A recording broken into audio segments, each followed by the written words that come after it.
Hello friends, मेरे channel RPSC teachers में आपका स्वागत है। दोस्तों, हमने इससे पहले संप्रदाय के जो वैज्ञानिक थे, मनोवैज्ञानिक, हमने वो याद किए थे। आशा करती हूँ आपको सब याद हो गए होंगे। तो आज से हम इनके डिटेल्स पढ़ेंगे। तो देखिए दोस्तों, सबसे पहले हमारा संप्रदाय कौन सा आया था? संरचनावाद संप्रदाय। ये था अपना पहला संप्रदाय था। संरचनावाद संप्रदाय, निर्मितवाद या फिर निर्माणवाद। ठीक है। इसके जो हमारे स्थापना करी थी, किसने करी थी? विलियम वुंट ने। विलियम वुंट ने इनकी स्थापना की थी। किसने? किसकी? संरचनावाद संप्रदाय की। अब इसके बारे में हम पढ़ेंगे। यह मनोविज्ञान में स्थापित होने वाला प्रथम संप्रदाय है। ठीक है। इस संप्रदाय में सर्वाधिक महत्व संवेदना को दिया जाता है। किसको दिया जाता था? संवेदना को। ये अपन को याद रखना है कि किसको महत्व दिया जाता था। संरचनावाद में संवेदना को महत्व दिया जाता था। और जो विलियम वुंट थे, उन्होंने भी अपने अध्ययन का प्रमुख केंद्र जो है वो संवेदना को ही माना। देखो कि जो ये संप्रदाय है उसने सर्वाधिक महत्व संवेदना को ही दिया। साथ साथ जो विलियम वुंट है, उन्होंने अपने अध्ययन का प्रमुख केंद्र भी संवेदना को ही बनाया था। विलियम वुंट के अनुसार संवेदना की निश्चित संरचना होती है। जो संवेदना होती है उसकी निश्चित संरचना किसने बताई थी? विलियम वुंट ने।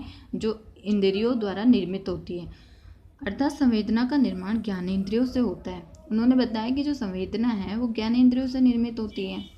मानसिक पीढ़ी का प्रथम ज्ञान, इन्होंने जो है विलियम वुंट ने बताया कि जो हमारी मानसिक पीढ़ी का जो प्रथम ज्ञान होता है वो क्या कहलाता है? संवेदना चेतना, या संवेदना या फिर चेतना कहलाती है। मानसिक पीढ़ी का प्रथम ज्ञान संवेदना चेतना कहलाती है। मानसिक पीढ़ी से क्या मतलब है? जैसे या फिर इंद्रियों से प्राप्त प्रथम ज्ञान संवेदना या चेतना कहलाती है। देखिए दोस्तों, यहाँ पे आपको देखो, यहाँ पे हमारी 5 इंद्रियां कौन कौन सी होती हैं? आँख, कान, नाक, जीभ और त्वचा। आँख, कान, नाक, जीभ और त्वचा, ये हमें किसका ज्ञान कराती है?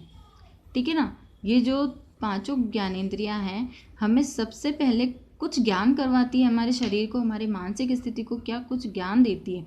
जैसे आँख कुछ देखती हैं, ठीक है, और उसके बारे में कुछ अपना ही वो बनाती है। तो आँख देखती हो और मस्तिष्क को बताती है, तो वो क्या चीज़ होती है? वो संवेदना होती है। यानी सबसे पहले जो है किसका ज्ञान कराती है? संवेदना या फिर चेतना का। कौन? अपनी जो इंद्रियां हैं वो सबसे पहले किसका ज्ञान कराती है? संवेदना या फिर चेतना का। मनोविज्ञान में अंतर्दर्शन विधि इसी संप्रदाय और विलियम वुंट की देन है। ये हमने पहले भी पढ़ चुके हैं कि जो अंतर्दर्शन विधि है वो विलियम वुंट की देन है। तो ये विलियम वुंट जो है संरचनावाद के संस्थापक है, इसलिए इसी संप्रदाय की देन मानेंगे इसको। ठीक है। अंतर्दर्शन विधि को इसी संप्रदाय और विलियम वुंट की देन माना जाता है। इसी संप्रदाय के द्वारा 1879 में मनोविज्ञान की प्रथम प्रयोगशाला स्थापित की गई थी। जो संरचनावाद है वो अपना प्रथम संप्रदाय था, और जो 1879 है उसमें मनोविज्ञान की प्रथम प्रयोगशाला स्थापित की गई थी। इसी संप्रदाय ने मनोविज्ञान के स्वरूप को प्रयोगात्मक बनाया था। इसी जो संरचनावाद है, उन्होंने ही मनोविज्ञान के स्वरूप को प्रयोगात्मक बनाया और दर्शन शास्त्र से निकालकर भौतिक शास्त्र के निकट लाकर खड़ा कर दिया। 1880 में विलियम वुंट के प्रयासों से मनोविज्ञान को एक स्वतंत्र विषय का दर्जा प्राप्त हुआ था। जो 1880 के दशक में मनोविज्ञान एकदम स्वतंत्र विषय विज्ञान का दर्जा जो है मिल गया था 1880 में। 1879 में तो इन्होंने एक प्रयोगशाला की स्थापना की थी, और 1880 में जो है मनोविज्ञान को दर्शन शास्त्र से अलग करके और जो है एक स्वतंत्र विषय के रूप में इसको दर्जा प्राप्त कराया था। ये भी, इसका भी श्रेय किसको जाता है? विलियम वुंट को।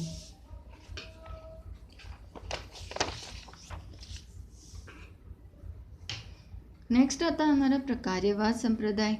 कार्यवाद या फिर प्रकार्यवाद संप्रदाय। दोस्तों पिछले वीडियो में हमने बहुत अच्छे से इनके जो मनोवैज्ञानिक हैं उनको एक ट्रिक के माध्यम से हमने याद किया था। तो दोस्तों यहाँ पे मुझे नई ज़रूरत लग रही होगी शायद आपको कि वापस से याद कराने की। तो ये आपको याद होगा, कार्यवाद प्रकार्यवाद संप्रदाय के संस्थापक कौन थे? William James. और दोस्तों इनके समर्थनकर्ता भी आपको याद होंगे। विलियम जेम्स जो थे वो अमेरिका के मनोवैज्ञानिक थे। दोस्तों अब जो है विलियम जेम्स ने क्या माना?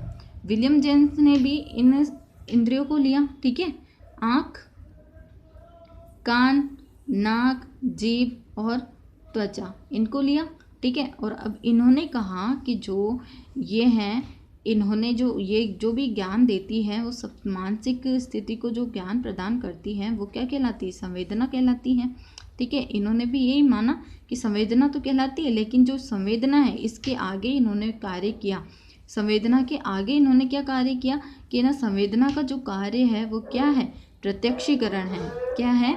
इन्होंने संवेदना के आगे भी बताया, इसलिए इसको इन्होंने क्या संवेदना का कार्य बताया कि संवेदना का क्या कार्य है। जो विलियम वुंड थे उन्होंने अपना अध्ययन है वो यहीं तक सीमित रखा, ठीक है। अब विलियम जेम्स आए। विलियम जेम्स ने कहा भाई संवेदना से भी आगे कुछ होता है ना। अब ये इंद्रियां तो अपना काम करके हट जाएगी कि इन्होंने मानसिक स्थिति को क्या दिया? चेतना या फिर संवेदना का ज्ञान करा दिया। अब ये जो संवेदना है ये भी कुछ आगे कार्य करती हैं। तो अब संवेदना का कार्य इन्होंने बताया। क्या बताया? प्रत्यक्षीकरण। कि जो संवेदना होती है वो क्या कराती है? प्रत्यक्षीकरण कराती है। अब प्रत्यक्षीकरण क्या? जैसे उसके नाम, उसके पहचान और उसकी व्याख्या। प्रत्यक्षीकरण में यही आता है कि नाम, पहचान और व्याख्या। किसी जैसे आँख है, आँख ने अब किसी व्यक्ति को देखा, ठीक है, तो व्यक्ति को देखा तो क्या हो गया? संवेदना हो गया। अब संवेदना के बाद में क्या? अब संवेदना का जो कार्य है वो क्या होगा? संवेदना तो हो गई कि भाई व्यक्ति को देखा। अब संवेदना का कार्य क्या होगा? प्रत्यक्षीकरण। क्या होगा? प्रत्यक्षीकरण। अब प्रत्यक्षीकरण में क्या होगा? उस आदमी का नाम, पहचान और उसके बारे में व्याख्या कि भाई इसका नाम क्या है, ये कौन है, और फिर इसके बारे में क्या करता है, और भी जो भी है उसके बारे में उससे रिलेटेड वो। तो ये क्या कहलाएगा? प्रत्यक्षीकरण, ठीक है। तो इन्होंने जो विलियम जेम्स है उन्होंने संवेदना का कार्य बताया। इसीलिए इस संप्रदाय को जो क्या कहा जाता है? कार्यवाद या फिर प्रकार्यवाद। विलियम जेम्स के अध्ययन का केंद्र प्रत्यक्षीकरण को माना गया। विलियम वुंड के तो संवेदना को ही माना था, और विलियम जेम्स का जो अध्ययन का केंद्र था वो क्या था? प्रत्यक्षीकरण, ठीक है। मनोविज्ञान की दूसरी प्रयोगशाला इन्होंने स्थापित की थी विलियम जेम्स ने 1895 में। अब ये अमेरिका के थे तो अपनी जो प्रयोगशाला है वो भी अमेरिका में ही स्थापित करेंगे। तो जो जहाँ पे करा था वहाँ वो जगह का नाम है मसाचुसेट्स। कहाँ था? मसाचुसेट्स, ये है अमेरिका में, ठीक है। जो द्वितीय प्रयोगशाला है उसकी स्थापना मसाचुसेट्स में करी और 1895 में अमेरिका में। अब उन्होंने किस पे प्रयोग किया? प्रत्यक्षीकरण में, ठीक है। नेक्स्ट आता है तीसरा संप्रदाय आता है हमारा व्यवहारवाद संप्रदाय, जो कि बहुत फेमस संप्रदाय हुआ था व्यवहारवाद संप्रदाय। इनके संस्थापक थे जॉन ब्रॉड्स वॉटसन, ठीक है। अब व्यवहार के विज्ञान से जो वाद या विचार निकला उसे व्यवहारवाद कहा गया। व्यवहार के विज्ञान से जो वाद या फिर विचार निकला उसे व्यवहारवाद कहा गया। व्यवहारवाद क्या है? ये वॉटसन द्वारा लिखित पुस्तक जो कि पूर्णतः व्यवहार पर आधारित है। एक वॉटसन की एक पुस्तक आई जिसका नाम था व्यवहारवाद। कब आई थी ये? 1924 में। कब आई थी? 1924 में। व्यवहारवाद वॉटसन द्वारा लिखित पुस्तक जो कि पूर्णतः व्यवहार पर आधारित है। अब ये संप्रदाय किस पे अध्ययन करता था? व्यवहार पे। इससे पहले प्रकार्यवाद था। प्रकार्यवाद किस पे अध्ययन करता था? संवेदना के कार्य प्रत्यक्षीकरण पे। और उससे पहले संरचनावाद था, तो वो किस पे कार्य करता था? संवेदना पे, ठीक है। इसे आगे बढ़ते जा रहा है। वॉटसन के अनुसार व्यवहार का निर्माण उद्दीपक और अनुक्रिया से होता है। अब जो वॉटसन है उन्होंने माना कि जो है व्यवहार का निर्माण किससे होता है? उद्दीपक और अनुक्रिया से, और इसके लिए आनुवंशिक गुणों की आवश्यकता नहीं होती है बल्कि वातावरण की महत्वपूर्ण भूमिका होती है। उन्होंने कहा कि जो व्यवहार है उसका निर्माण आनुवंशिकता से नहीं आता है, या इसके आनुवंशिक गुणों की कोई आवश्यकता नहीं होती है व्यवहार के लिए। व्यवहार का निर्माण तो उद्दीपक और अनुक्रिया से होता है। ठीक है, इन्होंने वॉटसन ने ये माना था। बल्कि वातावरण की महत्वपूर्ण भूमिका होती है, उन्होंने ये भी माना कि जो वातावरण है वो इसमें महत्वपूर्ण भूमिका अपनी अदा करता है। अब जो वॉटसन है वो क्या कहते हैं कि वॉटसन कहते हैं कि आप मुझे एक दर्जन दीजिए। अब ये कोटेशन है इनकी कि आप मुझे एक दर्जन स्वस्थ बच्चे दीजिए, मैं बिना योग्यता परखे उन्हें डॉक्टर, इंजीनियर, शिक्षक, वकील बना सकता हूँ, और यदि आप कहें तो उन्हें मैं चोर भी बना सकता हूँ। अब जैसे कि ना आनुवंशिक तौर पे लोग क्या कहते हैं कि डॉक्टर का बेटा डॉक्टर बनेगा, इंजीनियर का बेटा इंजीनियर बनेगा, शिक्षक का बेटा शिक्षक, वकील का बेटा वकील बनेगा, और यहाँ तक कि चोर का बेटा है तो वो चोर ही बनेगा, ये कहते हैं लोग। लेकिन वॉटसन ने कहा कि ये कोई बात जरूरी नहीं है, ये कोई महत्वपूर्ण नहीं है कि डॉक्टर का बेटा डॉक्टर बनेगा, शिक्षक का बेटा शिक्षक बनेगा, ये कोई महत्वपूर्ण नहीं है, ये कोई महत्वपूर्ण नहीं है। क्योंकि ये जो व्यवहार है ये व्यवहार आनुवंशिक गुणों पर जो है डिपेंड नहीं है, ये उद्दीपक और अनुक्रिया पर डिपेंड करता है।